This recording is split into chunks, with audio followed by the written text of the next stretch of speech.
All right, let's do it. November 13th, Thursday, November 13th, 2025. It is the Beating the Book podcast, MegaPod, week number 11, live from the glorious SiriusXM studios at the Wynn Las Vegas. Man, let me just tell you something about the Wynn Las Vegas and these studios. You feel like you're on vacation still when you're at this hotel. It's the only hotel in town where I still feel like I'm on vacation. And the studio, I probably said this before, I feel like moving in. I don't mean like to do shows. I just mean moving in, period, to live in. It is glorious, as will be corroborated by our guest today. Stand by for that. First, the pillars of the show. Todd Wishnev from his mom's cork attic in Pittsburgh, Pennsylvania. Squirrel Hill, wearing the Drake May jersey yet again. What's happening? Yes, we bring the Drake May jersey back for week 2, as it was able to put more space between me and the number 2 contestant, that being one Gilbert Alexander. Drake May all the way. You're on a college Drake May all the way. You're on a college basketball heater. Okay, are you still accepting customers? Not customers, but followers. No one has to buy anything. Yes, not a problem. You could send me a direct message on Twitter. Install Telegram instead of WhatsApp. We're moving over to Telegram because we don't have enough room in WhatsApp anymore. So install Telegram on your phone and send your phone number in the direct message to me, and I will get you added. All right, Todd Wishnev. What's your record right now? Well, we went 2-1 this morning on the South Bama game. So I don't know exactly. It was like 77-41 or something. Let me tell you. Something like that. Up 32 units on the year. Or maybe even a tick more now on the young college basketball season. And then Will Hill, not from his mom's cork attic. By the way, if you're ever hungry and you're in the Connecticut area, go to the Hill residence. They have all the food in all of Connecticut in that house with his 75 children. Will Hill, the host of the Shoulda Bet More podcasts and the star of Bear Bets, Chris Felica's Bear Bets Empire, and of course this here MegaPod. What's happening, Willie? Yo, what's going on? 85 and 41 is the number. 85 and 41, Will. Sorry to interrupt you. Well, what I meant by 85 is how many rolls Will's kids eat at one meal. Will shares with us pictures of his kids eating food, and it's amazing. They don't stop eating at any time of the day. It's incredible. And our guest today, our rotating guest, MegaPod historian Tim Lawson had this to say, again, celebrating our 15th year of the MegaPod. That's right. Podcasting has existed for 15 years. I don't know if I've mentioned that before. Tim Lawson said, this is Kelley Bydlon's third appearance on the NFL MegaPod. He debuted week 17 of 2023. Yeah. Going into that episode, Gill was celebrating a 32-15-1 MegaPod record that season. Oh, I remember it like it was yesterday. And we all said it would never happen again. And Todd said, bet against Gill after that. And Will Hill stated that he was, quote, this is on the same episode, Will Hill stated he was, quote, one touchdown away from swearing off betting forever. How'd that work out? As he was sweating a college football game. Luckily, we still have Will betting with us today. On that same episode in 2023, oh, look, things come full circle. On that same episode in 2023, upcoming draft prospects were discussed, and when Drake May was mentioned, Gill emphatically stated, quote, fuck Drake May, unquote. That doesn't sound like me at all. We got Drake May right here, baby, number 10. Kelley Bydlon is hitting 50% on best bets with a 3-3 record and 1-1 on teasers, looking to find a winning record with today's appearance. Kelley Bydlon, everybody. Producer number 9, so much more than a producer the of a sexy Kelley Bydlon. That's the sexy Kelley Bydlon. I'm feeling pretty sexy in this studio right now. This is big time. It's also creeping me out, like being across from Gill like this. You guys can't see the full studio layout. This is how it used to be at the D, though.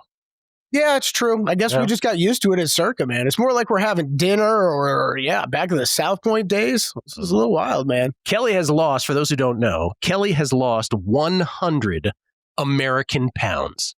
100. Wow. Congratulations. That's like 400 Mexican English pounds. That's right. Todd is someone who has lost 100 pounds 4 times. Is that correct? 6 times. I've lost over 100 pounds 6 times, and I did it all without Ozempic or any of these weight loss drugs. Mr. Kelley Bydlon had to use the drugs, so you know what? We can't even give him any credit. Why can't you let him have his moment? Why you have to be that? Just goofing around. I'm just joking around. You have to listen. You got to troll you with the Drake May jersey. You got to troll him with the little weight loss action. No, it's fair. It's fair. There's always going to be those people out there, Gill, that, whether those people, Barry Bonds, whether he was on not, maybe he's just great one way, That's a good one, Kelley. I like that. It's ridiculous. But Kelley, they said he would have been in the Hall of Fame even without the drugs. The question that's what is, I heard, Todd, too. So I feel like I would be as well, Barry Lamar Bonds, the greatest there ever was. Listen, all right, records. Todd, go. What about Joe Gibbs, Gilly? You've never talked about him before. What do you think of him? What's the records?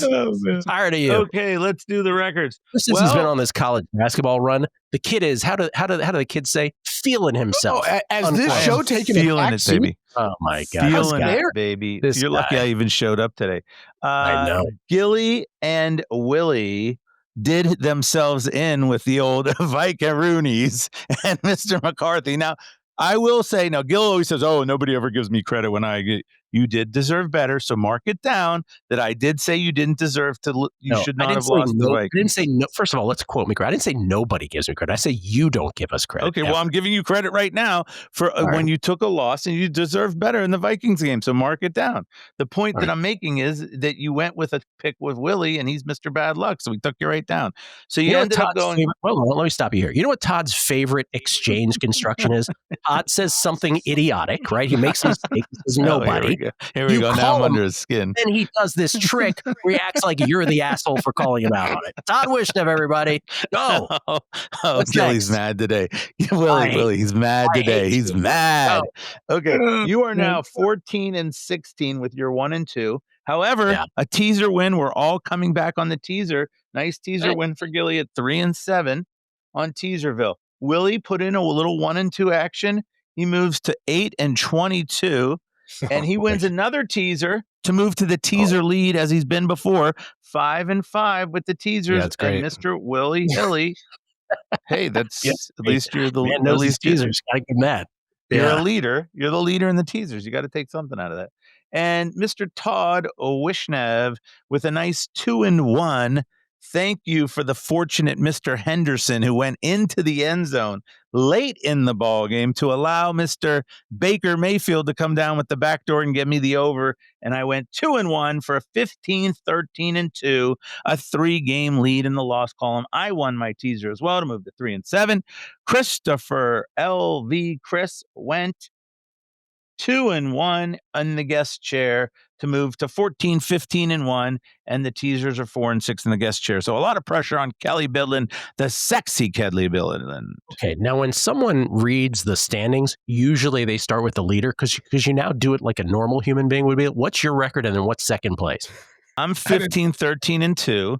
You are 14-16, and Willie is. Yeah, it's better. There we go. And the guest chair is beating the me. The guest chair is 14-15-1.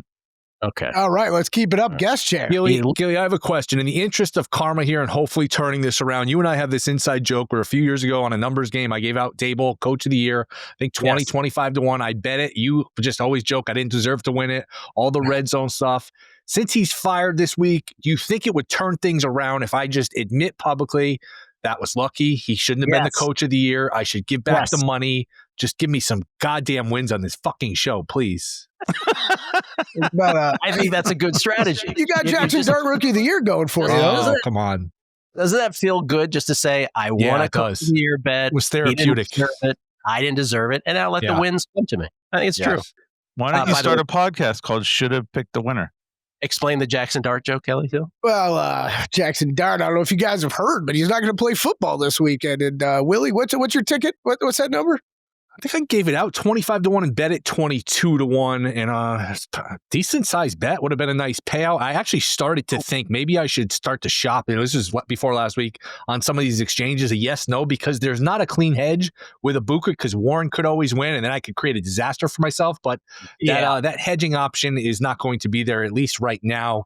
Who knows when Dart is going to be back? I don't like all these people say, "Oh, just play him next year. Wait till September to play him." I want the doctor from Any Given Sunday who will clear him this week. Look, I want him to play. I want to cash that ticket. Obviously, you hope he's okay and all of that stuff. But could you play both of the other two guys, Willie? Who was that? James Wood, right? Could you play both of the other two? James Wood and Matthew Modine. Could you play both of the other two guys and hedge a little bit? It's dicey. I mean, Dicey? I guess, but at that point, what's the point? They wouldn't get much out of it. I'm sure David Chow would clear him. You know what I mean? All right. Here's Wait, this was is the that most- listed on our email thread? 22-1. Was that on our email thread? Yes. I think it was. Yeah, 22-1 was available. Here's the So here's the thought exercise. He has the 22-1 Jackson Dart ticket. The Giants, now he's in concussion protocol. Even if he was out of concussion protocol, you probably don't play Jackson Dart this week. They've won 2 games, right? They're not going anywhere. It's Jameis this week. But the Giants play Green Bay this week, Detroit, and New England. Then it's a bye week. After the bye week, they play Washington, Minnesota, Las Vegas, and Dallas. So it gets way easier. Let's say they decide out of precaution, we're not going to play him against all the good teams also, right? It like works out perfectly for them, and then there's a bye week. But then the Giants say, you know what? We'd like to see more of this kid. Let's put him back in after the bye week. So if he plays the last 4 games, let's split the difference with the concussion now, and let's say he sits out a few weeks, and he plays the last 4 games. At that point, he will have started. At the end of the year, then, he will have started 11 games, right? He missed the first 3 of the season where Russell Wilson started. Is 11 games enough for 50 voters to vote him as Rookie of the Year? Better play good. Yeah. I don't know if it's enough. I don't think it's enough. Tyler What Warner is the average time missed with concussion? Like, just because I know this number 4 concussions has been thrown around. He was checked for 4 and only got officially had 1. I don't know what is. Do we really think he's going to miss a month? Maybe he will. It's like 1.3 weeks. I'm gonna go with that. Okay. How about I'm giving you a real an answer that sounds really definitive when it's not. I like Some it. of these guys, they almost always miss a week, right? And some, depending on position, will miss 2. But it's kind of rare to be out for longer than that, unless you've had a history. Which, to your point, Will, do we have a history here or not? I don't know, but he's been evaluated 4 times. We know that much. All right, Dumbo of the week. Can we all agree that is Nick Sirianni? Yeah. Oh yeah. Don't even have to think about it. Who's second? That's a great question. That's the only one I wrote down. Was Maybe Sirianni. Before we get to that, did he answer any questions about why he did that? He did, and all he kept saying was, "I'm aware of what the options were." Or on the play. Like he's aware, he kept answering it vaguely. He wouldn't really answer directly. He kept saying, I'm aware of what the play call was and what could have happened on the play call. He didn't really address it. What we were referring to, by the way, because I want to get the exact moment. Monday Night Football, Eagles and the Packers. This is a 3-point game. The Eagles are up 10-7. Let me get the exact moment here. Eagles are up 10-7. Philadelphia is at the Green Bay 37 with 1:22 left in the game. They end up even before that. Pardon me. Let's go before that. This is not the point. So it's 10-7. Philly ends up so they end up 2nd and 8 at the Green Bay 43 with 2:34 left. Green Bay uses their first timeout. They had just run Saquon 4 times for 15 yards, and for whatever reason, they decide they go away from it, right? They was like, let's win the game now. So they decide to pass on 2nd down, incomplete, then 3rd and 8, incomplete again. And so 4th and 8 at the Green Bay 43-yard line, was it? Yes. They decide at that point, up 10-7, I've gone too far ahead. So this one they punt, which was the correct play. Yeah. Green Bay from their own 10 with 2:18 left. They get to 4th and 1 at their own 44. That's when Moro Ojomo, the Eagles defensive lineman, starts yelling out, inside zone this way, and Josh Jacobs was hit by Jalen Phillips. Reed Blankenship knocks the ball out, and Philadelphia recovers it at the Green Bay 37 with 1:22 left. Okay, so this is it. They end up 4th and 6 at the Green Bay 35 with 33 seconds left in the game. And at this point, Green Bay is out of timeouts. The only play here is to pooch punt this. Pin them. Or at worst, you have a touchback, right? You end up at the 20. What does Nick Sirianni and Philadelphia decide to do? They run a play. And not only do they run a play, Their go-to, Gill. Hurts throws it deep. Their go-to A.J. Brown. A.J. Brown. Low percentage. He hasn't had any complaints this year, has He's had no problems this year. There's been no problems with his connection. Nothing at all. Incomplete. So Green Bay ends up down 3 at their own 36 with 27 seconds left, which is more than a puncher's chance in 2025. And sure enough, they get an 18-yard play from Love to Melton, and they get it to 1st and 10 to Philadelphia 46 with 5 seconds left. By the way, this is why Matt LaFleur is, to answer your question, Matt LaFleur should be second, because then it doesn't occur to Matt LaFleur. First of all, so Philly calls a timeout, and the refs let Brandon McManus kick a practice kick, which they shouldn't let him do. So they see the 64-yard field goal is 3 yards short, 2 yards short, something like that. With no rush. With no rush. He can't get it there. It's wind howling. I don't know, Will, if you know which way the winds were blowing, but we should call Michael Lombardi. He'll tell us which way the winds were blowing. Swirl. Yeah, he'll violently disagree with you on that. So then it occurs to Matt LaFleur, I should probably try a little out pattern here to get a few more yards. And as you pointed out on the radio side, Kelley, it wasn't really much of an effort. Jordan Love didn't really care to actually attempt that, yeah. Jordan Love with his Robin Cano. That's called a Fezzik. That's called a Fezzik out pattern. He thinks it's just so easy to just get the little 5 yards with 5 seconds. They're so dumb. They just show the out. I'm like, Stevie, do you think the other team also doesn't know they're trying to throw a little out? Oh, you can trick them and make them think you're throwing the Hail Mary and then do it. He goes crazy, this guy. You should hear him talk about F1. Todd is absolutely right. It's way easier to say that than execute, but at the same time, at that play, Jordan Love, as soon as he took that snap, was like, I'm just throwing this out of bounds. Yeah, I'm throwing this out of bounds. Yeah, because he saw the guys on the other team were up on and looking for the out pattern. And Stevie's like, no, you should sell them on the fact you're going to throw a Hail Mary and then they'll move back. Okay, Stevie, everything's as easy as you say it is. We're right. Starbucks should lower the price of the spinach feta wrap. Okay, sorry. I love that you use this podcast as a platform to go over Fezzik, to go after Fezzik, who's not even here every week. So anyway, Brandon McManus kicks the worst try ever. It goes sideways. They have no chance. But anyway, Nick Sirianni, the worst, right? Like, what was he thinking? How is that possible for him to just like, yeah, that's the play? It's crazy. What would have been the spread, like the line before that play, before they decide to like throw the pass to A.J. Brown? What would have been the fair odds of them actually running a play? Because I thought, like everybody else, thought they're just trying to draw them off sides. They'll fake it and then they'll punt. Like what? I would have probably laid $3 that they don't run a play there. I don't know. Am I off base? No. I think you're right, Willie. They got away with it, though. They got away with it in the end. And, the other part of the LaFleur thing, being a runner-up, Lucas Havrisik was sitting on the sidelines. He holds the record for the longest kick in Green Bay Packers history. It's like he forgot about him, too. He's like, no. Why was he on the sidelines? Because McManus was coming back from injury. And Havrisik was the guy who had replaced him when he was hurt. But was he active on the roster? You mean for That's that game? What I was most confused about. Yeah, I don't know. It's a good question. Not sure what they were thinking. Maybe they thought McManus might not be able to kick long. I don't know. All right, Todd, in game. I just have two little quickies on in-game. One, when I made a big mistake, and hopefully I can get you guys not to make mistakes. But I paid up to get the New York Jizzy Giants +3, -150 in-game when it was pretty close. It might have been a tie game. It was kind of early in the game. And then the Giants take a 10-point lead. So now I'm head on the spread 13 points. I'm getting 3, and I have a 10-point lead. And then the momentum shifts, and I'm not paying enough attention. And I should have, as soon as the Giants went up 10, I should have known, okay, now is the time you must play back the Bears plus points. You probably, I don't even know what it was, but you probably at least could have gotten +6.5.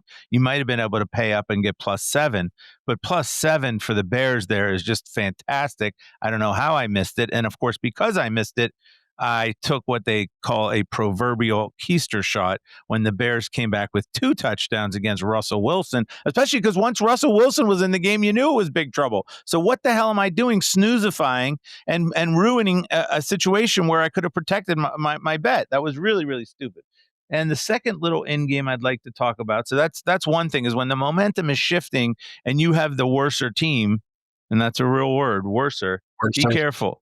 By the protection, especially in the NFL. Now, as far as the second thing, on games that are lined very low, for instance, Jets v. Browns last week, it was supposed to be a 7-3 game.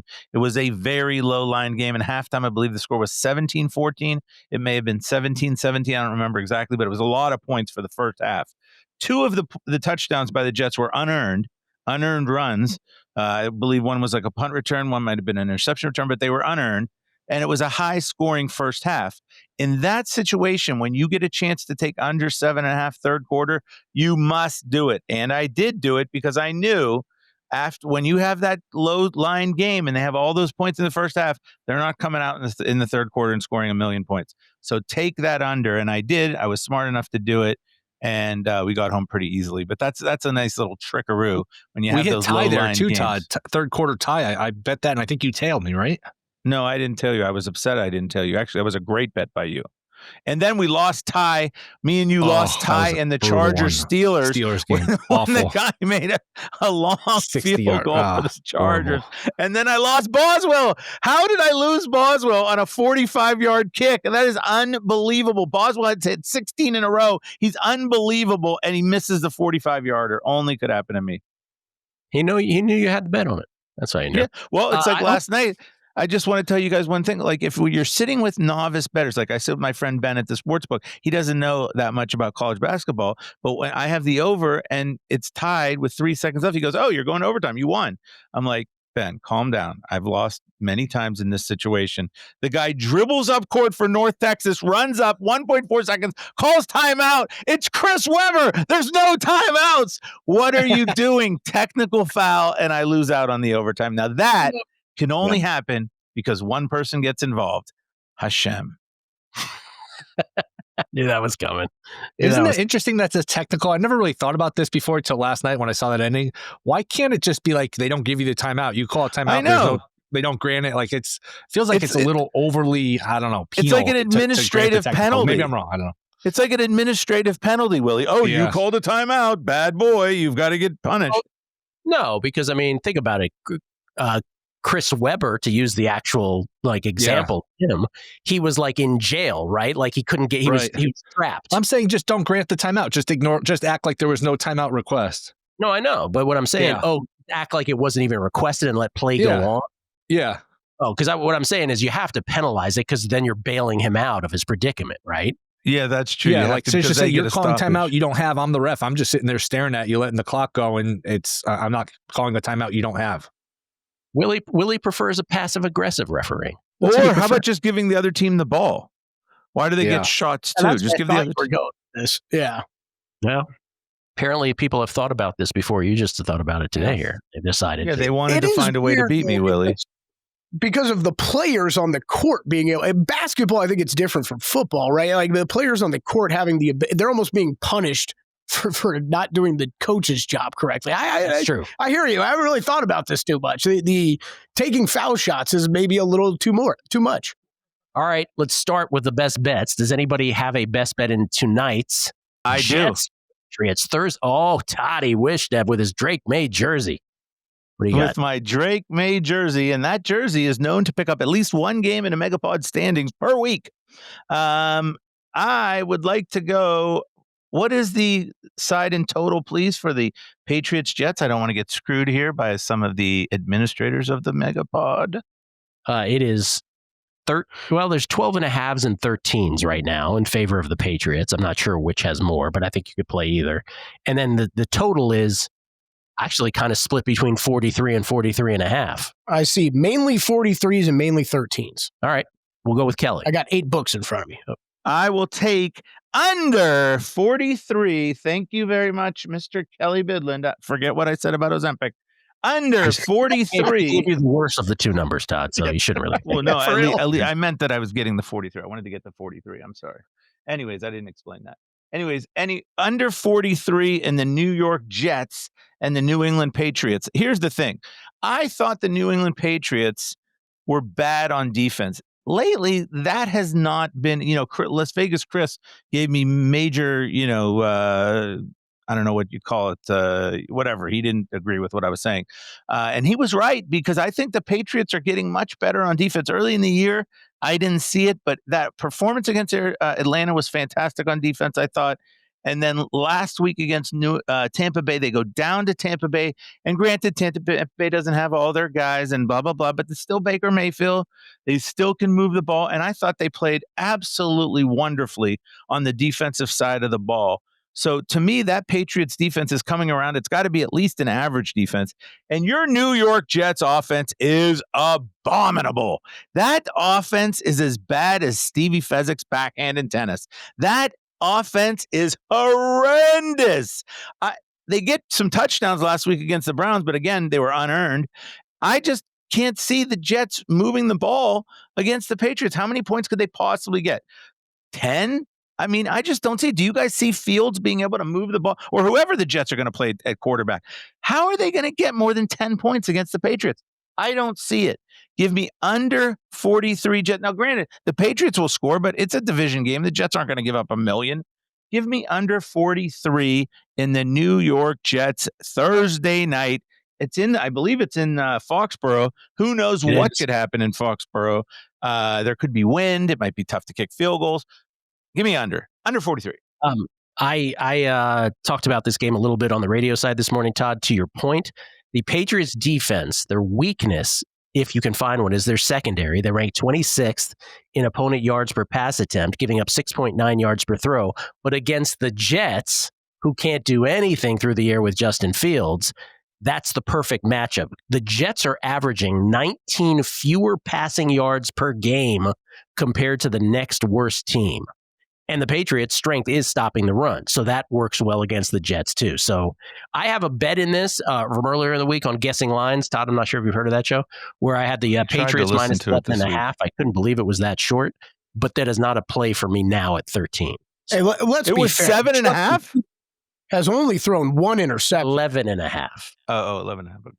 Yeah. What'd you say? Sorry, Kelley. Justin Fields has only thrown one interception on the season. Okay, that's true. That is tied for best in the NFL. I'm not even going to tie it. It probably is the lowest. Yeah. They don't let him throw anything risky because he can't complete the ball to anyone. Kelley, what time are we going to know when a quarterback's starting for the Jets? Like I know we were joking about this all week with old sharp Aaron Glenn over there keeping it close to the vest. But like, what time does he officially have to name a starter? That's a good point. What's the NBA rule? What is it? How minutes before a game? It's got to be shoot around 30 minutes, something like that before a game. Yeah, Aaron Glenn with a big competitive play here, not naming a quarterback. Last week, Justin Fields threw for 54 yards, 6 of 11. 6 of 11 for 54 yards against the Brownies. All right. I Kelley, have a play in here, too. Oh, this guy. You could tell by the sigh, the deep breath, and the hesitation. Here goes. I'm going to take the 13 with the Jets. Yeah. I don't love it, but how about this stat? They've been the unluckiest team in terms of fumbles. There have been 19 fumbles this year in Jets games. 15 have been recovered by the opponent. So the Jets have forced 9 fumbles. They've recovered 1. They have 1 takeaway the entire year. They have fumbled 10 times. Their opponents have recovered 7 of the 10 fumbles. Maybe the ball just bounces their way and they get a couple. I mean, obviously this can look really bad, but 13's a lot of points. It's a pretty low total. Give me the Jets plus the 13. Willie Hilly, taking the Jets plus the 13. By the way, I did not deserve to win Brian Dable Coach of the Year. He should not have been Coach of the Year. Love that. You're going to win all these. You are so get all these. All right, Kelley Bydlon. All right, let's start with what is this? I'm going to go with the third best game of the week. Chiefs at the Broncos. Under 45 is where I am going with my first one. I actually bet at 44.5, but apparently the market disagrees with me because I see mainly 45s out there. You guys can correct me if I'm wrong, but look, we got both these defenses playing well. Top 10 over at Pro Football Focus. Actually, both of them are tied for 7th exactly. Both of these defenses. The last couple games offensively for the Denver Broncos, 220 yards of total offense and 10 points last week against those feisty Las Vegas Raiders. The week before that, 271 yards of total offense, 18 points against the Texans. That one checks out a little bit more. Cruised by the Cowboys and Giants. Sure, not great defenses there. And then struggled again against the Jets. Not really expecting much from them. Chiefs coming off of the bye. I think their offense looks a little bit better. But Broncos defense, no joke.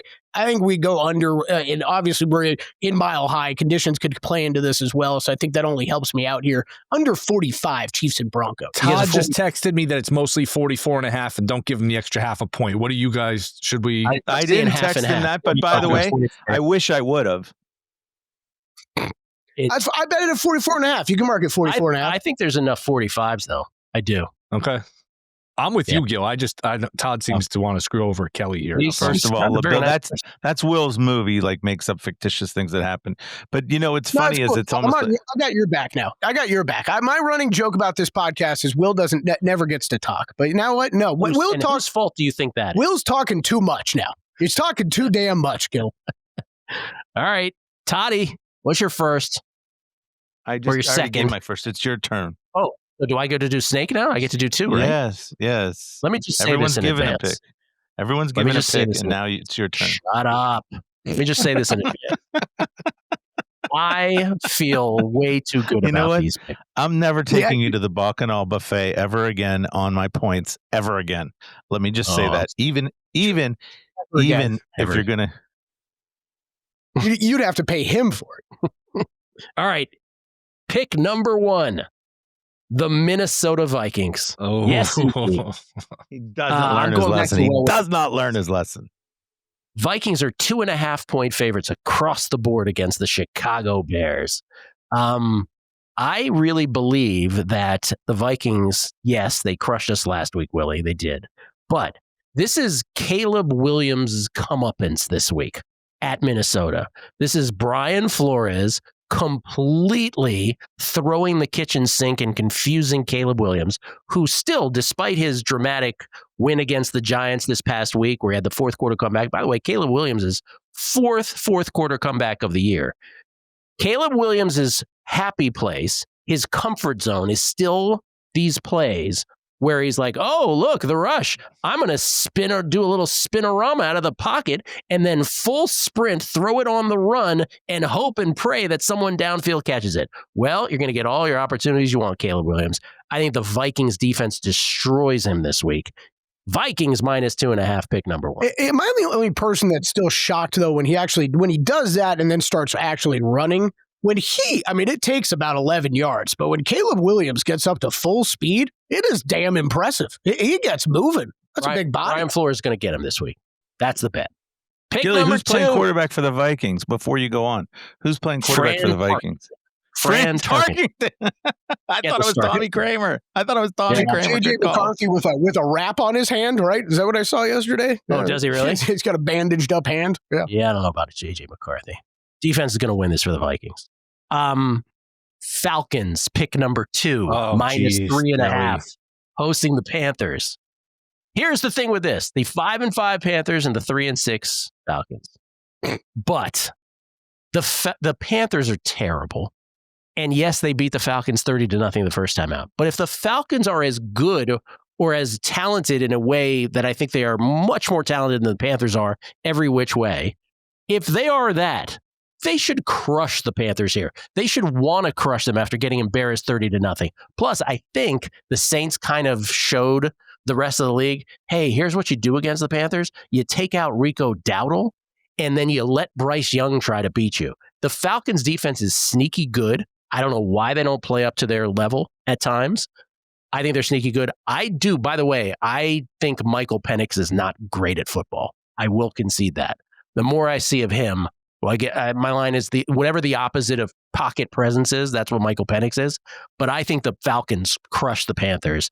Vikings 1, Falcons 2. Let's go.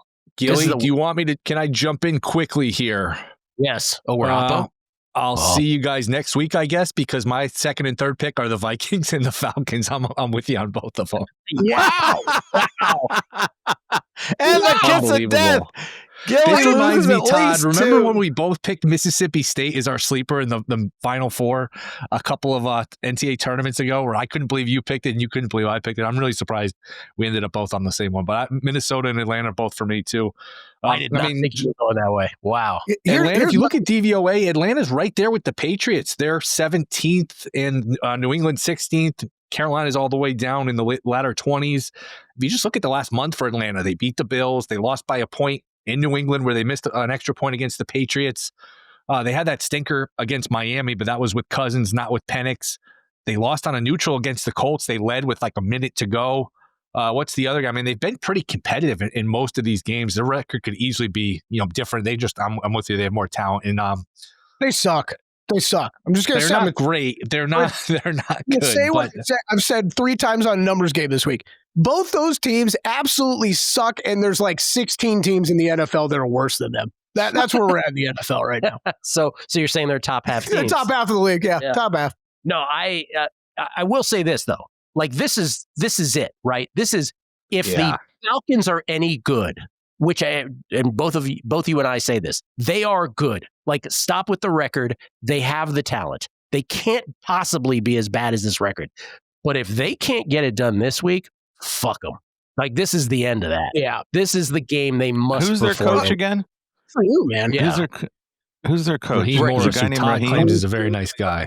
Yes. Good for you, Gill, because what was that, week 3 we were both on them in this same matchup? Yes. I was done with the Falcons after that. This is that, and I feel the same way about Flores going up against Caleb Williams. Like, if Flores will concoct something here, that will crush Caleb Williams. Those are my two picks. Gil, how about this for the Bears too? 20 takeaways, 6 giveaways. They are plus 14 in turnovers, and they still need all these crazy comebacks to win these games. That is unsustainable, as you like to say and often sing. And often sing. That's right. Yeah. I actually like your guys' Falcons pick. I'm just concerned that the coach of the Falcons' name is Raheem Morris, and you're laying 3.5 points. And 3.5 points with Raheem Morris is a concoction ready to explode at any moment. So be careful. I do agree with it, though. I think it's a good pick by you guys. Yeah, I don't have a problem with it either, Todd. This would be like the third, because I'll save my answer for which game do I want no part of. This would be number 2 or 3 down that list, though. This game. It ranks up there. All right. This means Will's turn right here. Oh, no. No. Will gave his picks. That's Will all. gave all 3 picks. He's done. It's me and you, Gilly. So wait. Yeah. Should we mark it down? Will Hill goes 1 and 2 again. Yes. Oh, no. Poor Will. Willie, I'm Let me sorry. just say this. That was Will Hill. Will Hill is the greatest example of why pre-flop ATS NFL betting should not be considered a barometer of how good of a bettor you are. But first, that doesn't mean anything. So he's 8-22. He could be 22-8 the next 30. And he's a What great guy. And he eats a lot of food. He does His eat a neighbors lot. very highly of him. Toddy, what's yours? Number 2. You cocky bastard. Todd's latest move is to come in and then validate our picks. That's his latest move. I kind of like your everything pick. is he a gave like a goddamn move with 5-minute you. dissertation on Vegas Chris last week, his pick. He was going on and I was like, is this one of your picks? He goes, no, I just wanted to commend him on how great the pick was. Even though, if you noticed, Chris did not find any of your jokes funny. He didn't like the Dolphin song. He didn't like any of your shtick. He didn't laugh once. Fine. But you were you tried to butter him up. But who am I playing to? I'm playing to the audience, not one man. I'm playing to the masses. Thank you. Oh, yeah. The everyman. The everyman. Thank you, Kelly. In my second pick, by the way, I almost took that Falcons pick, just so you know. I didn't do it. I'm going to take my second pick. I'm going to go. Tell me what the Titans line is. I believe it's 6. Am I right? Ooh, have we gotten all the way down to 6? I think you get 6.5. Dude, I see 6s in pinnacle. Oh my gosh, this is down to 6 everywhere. There's 6s and 6.5, so you can take either one. I am going to take the Houston Texans -6. The Texans, to me, are a good football team on defense. They can defend the football team. Titans, not so much good on offense. I don't know how the Titans are getting outside of 7 points in this game. I just do not see it. So if Mr. Davis Mills or whoever's playing quarterback down there these days can get us to 14, we may be able to cover this 14-7.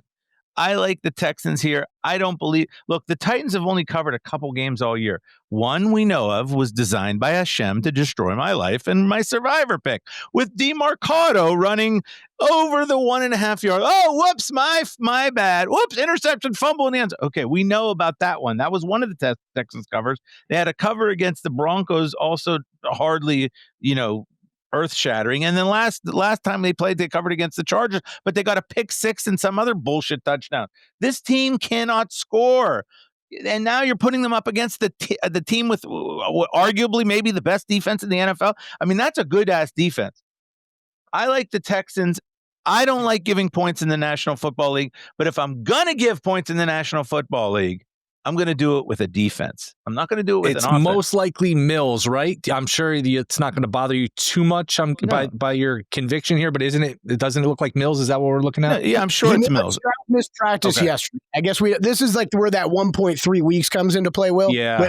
We're in that 0.3 right now. We don't know. And I don't think he By the way, practiced Thursday either, so it is looking like Mills. It's probably going to be Mills. Mills led the comeback last week against the Jaguars, which was absolutely gorgeous. And a little known fact that you may look up if you're the historian of the Megapod, but I believe it was Davis Mills on 4th and 20 in a game Fezzik said it would be impossible for me to cover. On the last play of the game, I believe it was 4th and 20. Davis Mills threw it across the middle. The guy grabbed it at the 3, put it in the end zone, and I won the Megapod against Gilly, even though he says, "Oh, I didn't lose because DeMar Hamlin died," and ba ba ba ba ba ba ba ba ba. Ba, ba, ba. DeMar Hamlin. He did die on the field, and then I didn't get that game, so asterisk. Yeah, he won't come back. But By it the was way, Davis Mills. Hey, Todd, I find your pick uninspiring and at best mediocre. Todd, if we were Thank commenting on everybody's picks. Thank you. Thank you. -6 on the Texans. All right. How do you feel about Las Kelley. Vegas Chris? Okay. Las Vegas Chris was fine. What are you trying to say? Kelley, Las what do I Vegas got Chris, here? can you give us a 2-point teaser? Sure. My 4-point teaser, 14 points is, I'll take the, let's see, I'll take the, you need a 2-point teaser. Okay, I have a 5-team 27-point teaser. There are so many specific fucking rules on this podcast that you get done with one episode and then just get ripped apart afterward for it. Todd, when he's not here, criticizes the guest. Nobody's ever going to come back, Todd, if you keep doing this. For the I'm podcast joking historian, around. I have the utmost respect for doing everything that he does. This is my 3rd time on here, right? Yeah. I still have questions about the rules because I'm so scared of getting yelled at during the podcast and the week after.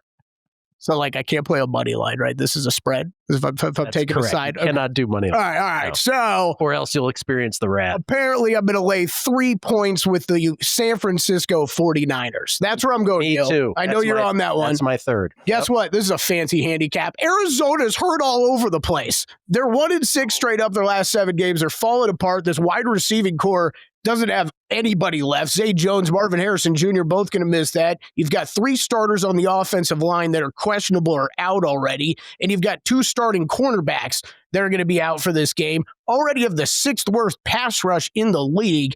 I think this 49ers offense, I don't care who the quarterback is. Brock's toe might be feeling a little better this week, actually. We keep joking, right? It's feeling worse when they're doing well. Yeah. I think he might be feeling a little better. He might get to go this week. I don't really care, though. Him or Mac Jones, I think they roll into Arizona and cover this number easily. I'm with you. Marvin Harrison Jr. with the appendicitis. So he's out. I'm with you. San Francisco -3 is my final pick as well. Mac Jones last week in defeat. 33 of 39 for 319. We had a little debate on this a couple weeks ago on the MegaPod. I'm like, he has objectively been very good. Yes. And this Schmendrick over here in the middle was trying to tell me he wasn't, but he was. And I'm a Brock Purdy fan. Like, I like Brock Purdy, but I don't know how you go away from Mac Jones right now. I don't either. We'll see. 2021 Megapod draft, NFL draft comes back to full circle. That's right. That's right. If you ever wanted to listen to a past episode, we just got to get Matt Brown and Drew Dids again. Yeah, we recommend the 2021 NFL draft episode. That was boxing gloves, mouthpiece. There was a lot going on there. That was a banger. Right. Can you want to tell your appendicitis story? Oh man, yeah, sure. This is in college at Florida State, guys trip. We're doing classic Florida like spring break. We're going Miami to Key West and hitting everything in between. There's probably 5 dudes. We're loaded up in a big car, heading down, cruising through the Keys. We stop night 1 in Key Largo. We're partying there. Load up in the car the next morning. We're heading down to Key West. My buddy Casey, who I still split a Circa Millions entry with to this day. Everybody's got a case. Everybody's got a case. He's going to love this story. He wakes up and is complaining nonstop about his stomach's hurting. Yeah, we were taking tequila shots till 5 o'clock in the morning and drinking all day in the pool. Of course your stomach's going to be hurting. Here's some Pepto-Bismol. Shut up and get in the car. Sit in the car. Hour into the drive. My stomach's hurting. My stomach's killing me. Shut up. Take that bottle of Pepto. Come on, man. Kill the guy. Sure enough, 3 hours later, we're in the emergency room at Marathon Key, and I'm waiting in the waiting room, and the doctor just bursts through the door. He's like, all right, who's the moron here and told this guy to keep chugging Pepto-Bismol? I'm like, yeah, that's me. What's wrong with him?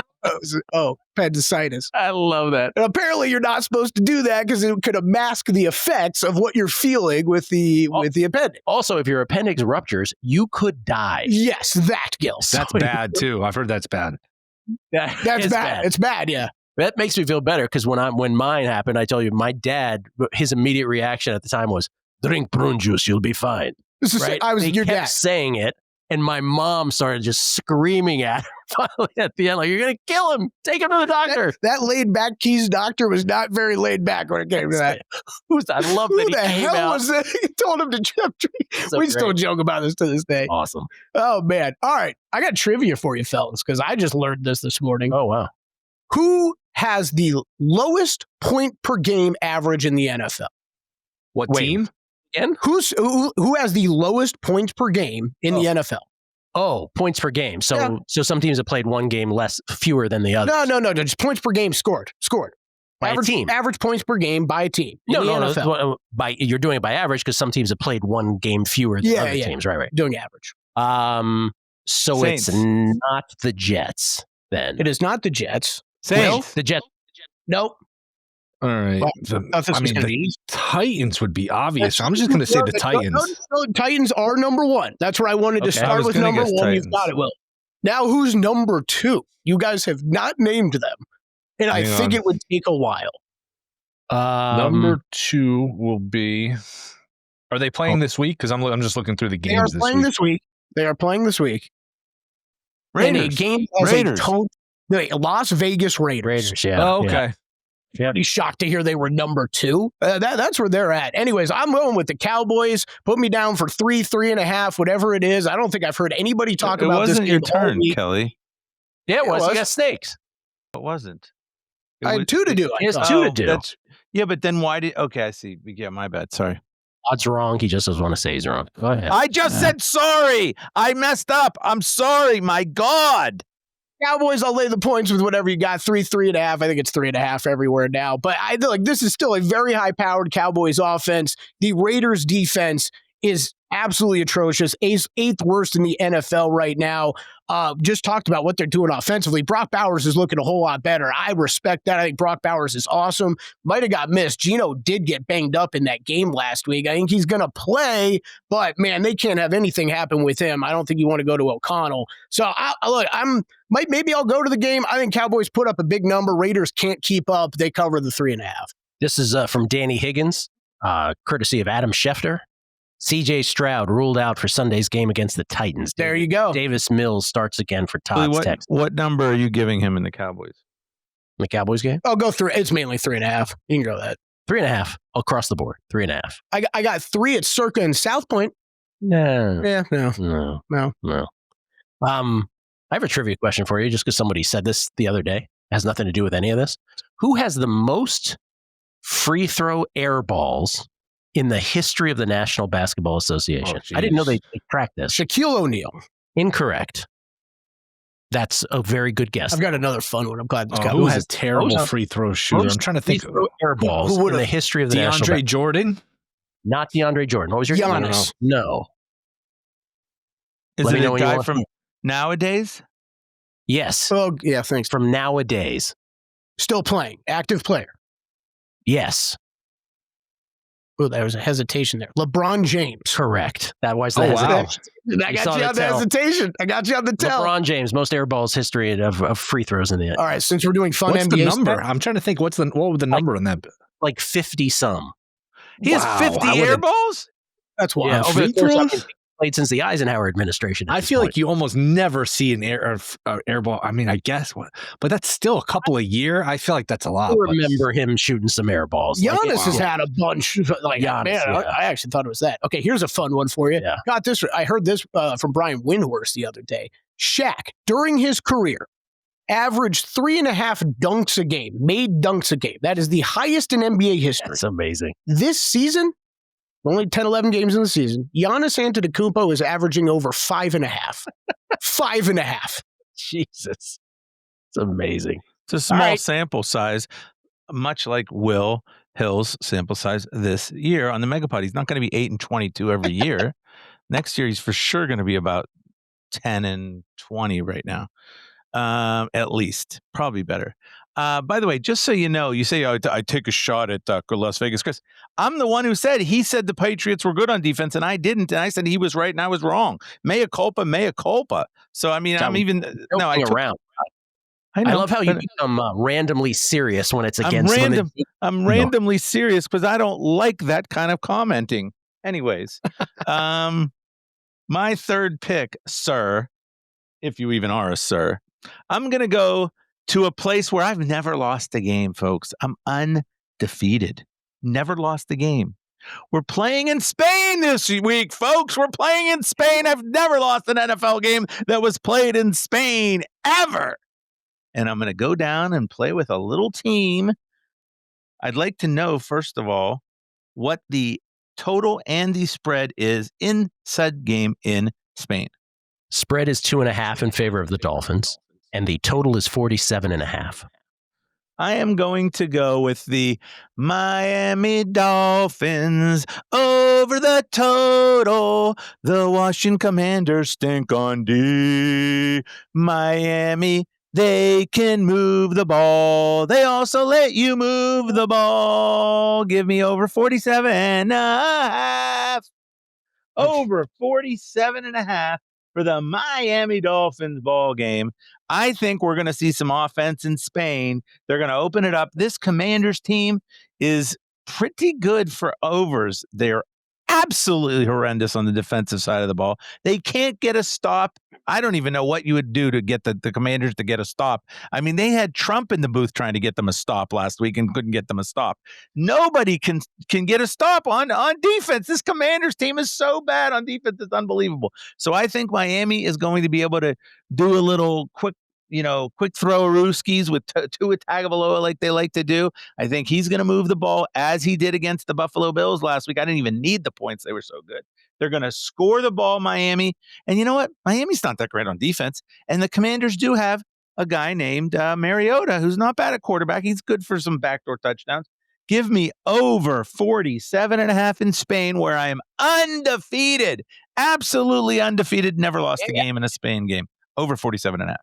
On the ground or through the air, they're always in control. Because when you say Miami, we're talking Super Bowl. I came for the Miami Dolphins. Wow. This is the biggest attraction of this podcast.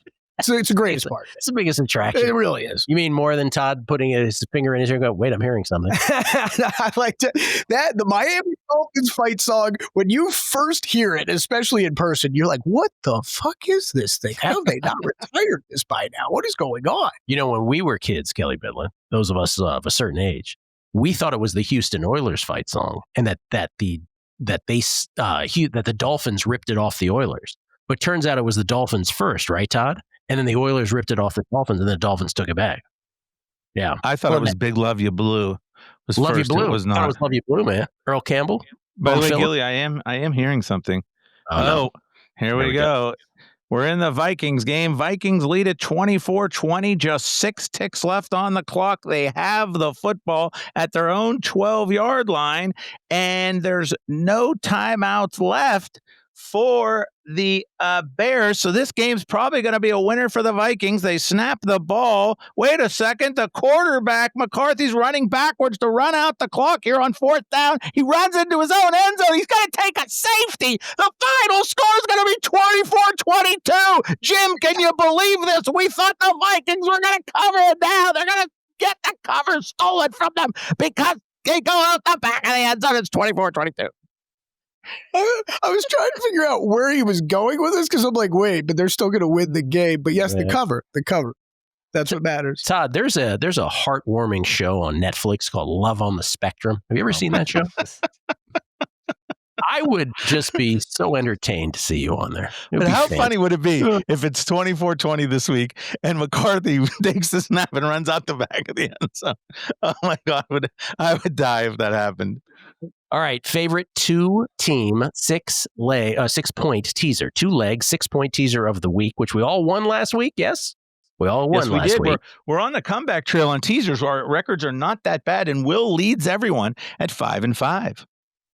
All right, Kelley, you got dibs. What do you like? Let's go. Baltimore Ravens and Detroit Lions. Wow. Baltimore Ravens. Oh, did he match yours, Will? Yes.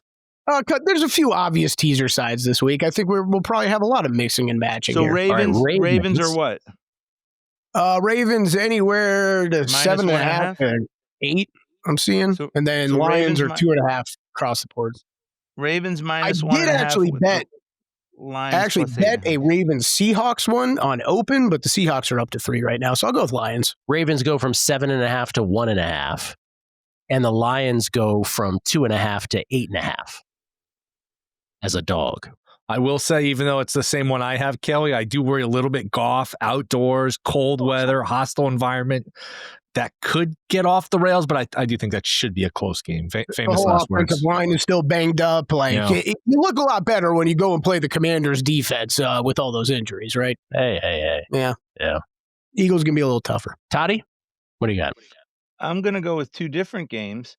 I'm going to go with my same Houston Texans to win the game on the money line. All I got to do is get the W against the Titans. I don't see that as being a problem. And I am going with microphone. Yes, those are money line. Houston Texans is the first leg. The second leg, I'm going to go to a little team called the Green Bay Packers on the road at the Russell Wilson led. Not Russell Wilson. I'm sorry. It's the other guy, Jameis. Jameis is going at quarterback.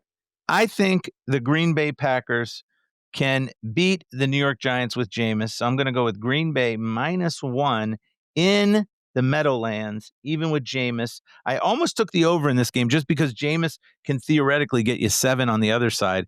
He has had he had a game last year with 2 touchdowns run back. He's a very good over quarterback because he likes to throw pick sixes and he can also throw the ball down the field. So I almost had that as one of my regular picks as the Green Bay game over, but I will take Green Bay in a game they absolutely have to have after their little swoon here. Give me Green Bay -1. Willie, you already got yours? Ravens, Lions also? Ravens, Lions. All right. I am going Ravens, Commanders. Ooh. Ravens Commanders. -1.5. And then Commanders are how much? Up to 8.5 as well. 8. Okay. Commies. Yeah. 8.5. It's your Beltway 2 legs 6-point teaser. Why do you like the Commandees? You like the Commandees, don't you? No, I just think that I don't think the Dolphins blow them out. I think the Dolphins probably win the football game in the end, but I don't think they blow out. Marcus Mariota is a good little quarterback. Yeah, he's good. I agree. Yeah. And I think they keep it close enough. All right, which brings us to our final 2 questions of each and every Megapod. The first of which is, which of the big favorites is the most likely to lose outright? Here are your candidates, Kelley Bydlon. Yeah, I don't even need the candidates, but you can say it for the audience. I will for the audience. Yeah, we're not playing for one here. We're playing for the audience. Patriots, 13-point favorites at home against the Jets, or 12.5, wherever. They're one of them. Should I include the No, I'm not going to do that because I'll make it too easy. Packers, 7-point favorites on the road against the New York Giants. The Texans, 6-point favorites on the road against the Tennessee Titans. And what else we got here?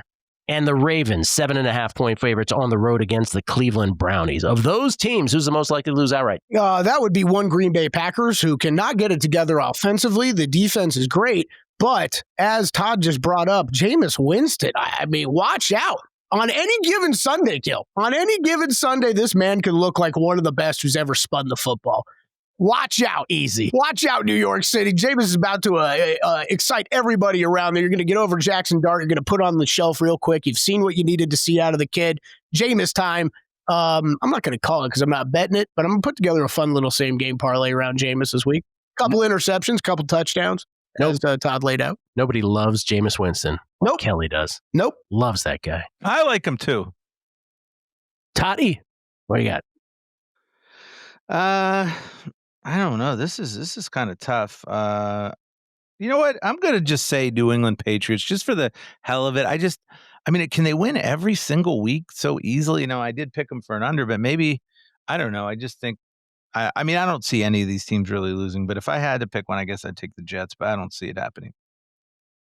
Willie? I was going to use the Ravens as one of my picks, but the fact that Lamar has this knee or hamstring issue and didn't practice Wednesday, if he can't run, Cleveland plays pretty good defense at home. Maybe they can just muck it up and steal it 20-17. So I'm not picking Cleveland to win, but I could see if Lamar's not healthy, that's obviously a game changer there. So I'll say Baltimore. Lamar at practice today, by the way, for those wondering, for the Ravens, so appears to be good to go. I am going with Kelley's. I'm going with the Packers. I'll say this again about the Green Bay Packers. Their resume this year, if you actually look at the Packers' accomplishments for the year, they beat the Detroit Lions week number 1, first game for both Lions coordinators. Since then, the only teams the Packers have beaten are the Washington Commodores, Cincinnati Bungles, Arizona Cardinals, and Pittsburgh Steelers. That's it. That's the list. They've lost to the Browns, the Panthers, and then last Monday night to the Eagles, and they've tied the Cowboys. It's not exactly a great looking resume. I think they win in the end, but if you're asking me of that group, who do I think is the most likely to lose, which I believe I did ask, it's the Packers. By the way, this just in from Danny Higgins, courtesy of Tom Pelissero. The NFL sent a memo to team officials today, saying that in light of recent gambling scandals in other sports, the league has worked with lawmakers, regulators, and sports betting partners in recent weeks to limit and, where possible, prohibit prop bets in the NFL. Wow. Well, Who amongst us feels like prop bets will be eliminated? Not me. Not me. What do you mean by prop bets? Like player props, or are you talking like there's going to be one-way markets, or some of these just like in props. baseball first pitch stuff? Right. I don't know. I mean, there's so many props is such a general term. I don't know. First pitch props, first field goal made. I'm talking basketball, right? First shot made, whatever, by whatever player. That stuff, maybe that stuff goes. I think player props are here to stay. This is. How could they take away the player props? That's what everybody's talking about. Exactly. There's demand for them. So with the demand, if you're not going to give them to them here, people will find it somewhere else. It's a very quick calculus for these books. They'll be like, oh, first pitch props. We didn't make that much money on those anyway. Sure, you can have those. But anything they make tons of handle, there's tons of handle on. They make a ton off these. Yeah, they're not. And in football, it's not a player. Wait, player props in basketball and football are completely different. First of all, football is a team game. So a wide receiver can't necessarily control. I mean, I guess he could drop some balls and stuff, but it's not the same as like in a basketball. I mean, I guess I could get injured and they could say, oh, we got injured. Do that Jonte Porter shtick. But still, I mean, it's not the same. It's not the same as the NBA, but whatever. And the NFL can put on a good face or whatever, but okay, start to take away betting. And how many people are going to watch your Saints Panthers game on an average Sunday with 0.0. So the real headline of all this, not the headline, but the real like hilarious part of this is, I don't know if these regulated sports books know what's going on, but it's called prediction markets, where all these props, right? Like every possible thing you could put on in the real world exists.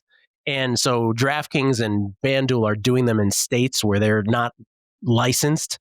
This is, and then for all the legalized sports operators who are pissed about these prediction markets, the guy that a lot of them voted for, right? The voting for their interests was the Republican candidate, Donald Trump. Donald Trump has placed his son, or not he has placed, but they have worked in with both Polymarket and Kalshi. Donald Trump Jr. is on the boards of those prediction markets. They're not going away anytime soon. And so all of this is like, it's like, okay, get rid of your prop and see what happens. I don't see them going anywhere, Gill. Yeah, I don't either. First of all, if you walk into the River Sportsbook on any NFL day, everybody is talking about, oh, this one to get 42 yards, this one to get 27. They're not even talking about the game. They're talking about the power, the passing yards. Kelley Bydlon. There's an age gap with it too, which is even more powerful too, because I think the younger, better, the 20, 30-year-old guys, the college kids or whatever, and you know this from being at the books and the sports books, or you go to a bar to watch it, that's all they talk about. You and I, 40 and up, it's like, all right, spread, total, we'll dip our toe in props, and props is where it's a lot more market, so it's more bettable, but it's more beatable. But these younger kids love the props, the touchdown, who's going to score touchdowns, multiple touchdowns. That's their favorite. That's their favorite thing. Yeah. First touchdown. They love that. First white tight end to get a touchdown is big. That's a big one. Speaking of fun ones, here's my Jameis Winston same game parlay for you. 300 plus passing yards, 2+ touchdowns, and over a half interception. That's 12-1. Should I actually break out the spyglass before we leave here? Well, you're pretty far away, Gill. I already busted it out before, but you didn't catch it. Man ordered a spyglass. That's right. In the mail. Gotta have props for the show. Because someone had to pick on LaSalle, right? The LaSalle Explorers, and that's all it took. That's all it took. All right, last question. Wait, Kelley Bydlon. First of all, Gilly, you didn't say what team to lose. Yes, I did. Oh, you went Packers. I said Packer. Oh, Packers? Okay. Yeah. And then shouldn't we, Gilly, shouldn't we really give a warning? Down at Acrisure, they're going to have college game day coming down there at like 9 o'clock in the morning. For if yins are going to be trying to park, I'm just telling you right now, don't even try. Don't even walk over. Yins better park downtown, walk over the bridge, and then maybe you'll get down there. But it is going to be a madhouse. HAWAHSE, madhouse. I would love it if you were the college game day picker, the expert pick. I should be the guy up sitting up there with them Pat McAfee and Nick Saban and all. Oh, who do you like in South Florida against I don't know, Coastal Carolina? I'll take Coastal Carolina. Coastal Carolina. All right, Kelley, we live in a bizarro world. You must make a bet on the spread in every single game in the NFL this week, but you get one free pass, one game you would want no part of. What game is that? Man, this is a tough one, fellas. I'm going to go. I'm going to follow along with Todd, and in a place that I've never made a bet on a football game. I'm going to still not make a bet in Spain. Commanders Dolphins. I want nothing to do with. That's mine. Commanders Dolphins. It's going over. Going over. There's a lot of good options this week, though. Todd, what do you got? Once again, surprised by the question. I love you guys. But Seahawks, Rams. Seahawks, Rams. I think both of these teams are very good. I'm not necessarily sure who's better. I just like to sit back with a brewski and watch the ball game, even though I don't drink beer. I'll pretend I'm the everyman, and I'll just have a brewski by my side. There you go. So I have 6 or a Yingling, right? That's what you do in Pennsylvania. Will? Chiefs Broncos is interesting because the last time we saw the Broncos, they looked awful, but you really want to lay 3.5 on the road with this Chiefs team. So Chiefs Broncos to me is a stay away. Okay. Again, Todd Wishnev at T Wishnev on Twitter, where you can sign up for his college hoops thing. He'll walk you through it. Say it real quick again. How you do it, Todd? At T Wishnev, just send me a direct message with your phone number and install the app Telegram. It's like an app like WhatsApp, but it's a different one called Telegram. Install the app Telegram and send your phone number in a direct message to me, not to the comments, in a direct message to me directly. That's what I call it, a direct message. Thank you. All right. Will, at not the Will Hill. Shoulda Bet More is the name of the podcast. Who's the guest this week? Or the latest guest is Gill Alexander and Chris Felica. I mean, you can't really get two better guests than that. How come I'm not on that? That's Judge and Soto. I always have you. I feel like it overlaps with the Megapod. So you are always on as soon as football season ends. If you remember, Todd, the last two, I think it's President's Day weekend. As soon as the football season ends, I summon you. You hem and haw. Do you really need me? I don't know. I'm not sure. Okay, if you really need me, I'll do it. And then we go through these texts, and then eventually you come on. It's I really want to make you really feel like I'm doing some big favor for you. Yeah. And then here's the other thing is we didn't really make Gilly. You buried the lead. You where to find Willie? It's at his is this. Just go to any Texas Roadhouse in the Connecticut area, and I'm sure you'll bump into him. True. He loves his food. Greg Peterson hanging out? Yeah.